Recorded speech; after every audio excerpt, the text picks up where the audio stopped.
Международный день борьбы с наркоманией был учрежден в 1987 году Генеральной Ассамблеей Организации Объединенных Наций.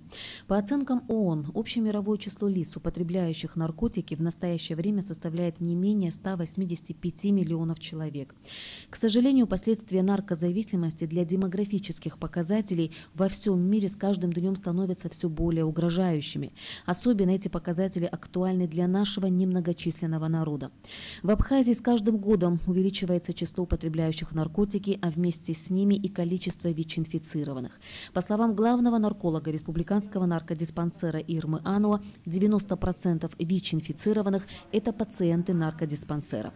Что касается подростков, то за последний год 32 несовершеннолетних прошли через стационар. Но даже эта статистика совершенно не отражает реальной ситуации. Сколько человек состоит на учете, совершенно не отражает истинной ситуации, какая у нас в стране. Всего состоит на учете у нас в наркодиспансере на конец 2016 года 2440 человек. Из них с наркотической зависимостью 949, остальные с алкогольной. Наркомания, пожалуй, самое страшное явление нашей современности. С каждым днем все больше людей вовлекается в пагубную зависимость. Причины разные. Это генетика, психологические травмы, полученные в детстве, образ жизни семьи и окружающих.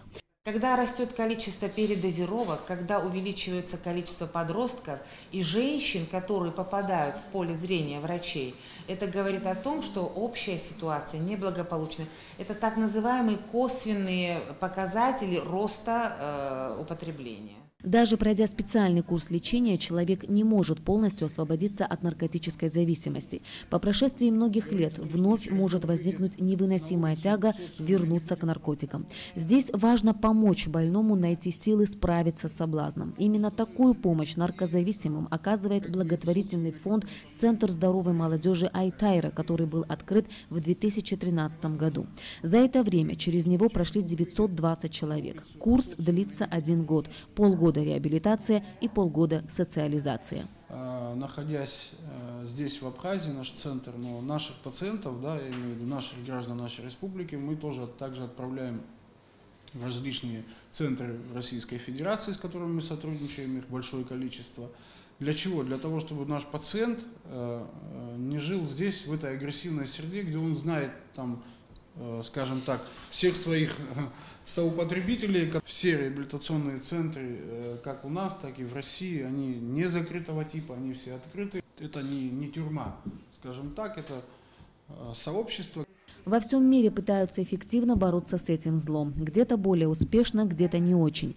Ирма Ануа считает возможным введение в нашей стране так называемого альтернативного лечения. Этот метод широко используется во многих европейских странах. Когда за небольшие правонарушения, связанные с наркотиками, лишают свободы, то можно человеку предложить как альтернативу. Жертвами наркотиков могут стать практически все, но в большей степени это касается молодых людей, а значит, будущего страны. Проблемы эти при всей их серьезности и даже трагичности очень деликатны и требуют осторожного, взвешенного подхода. В то же время некогда медлить с решением вопроса распространения и употребления наркотиков. Только так можно уберечь многих от страшной беды. Ирина Аршиба, Алексей Агухава, Абхазское телевидение.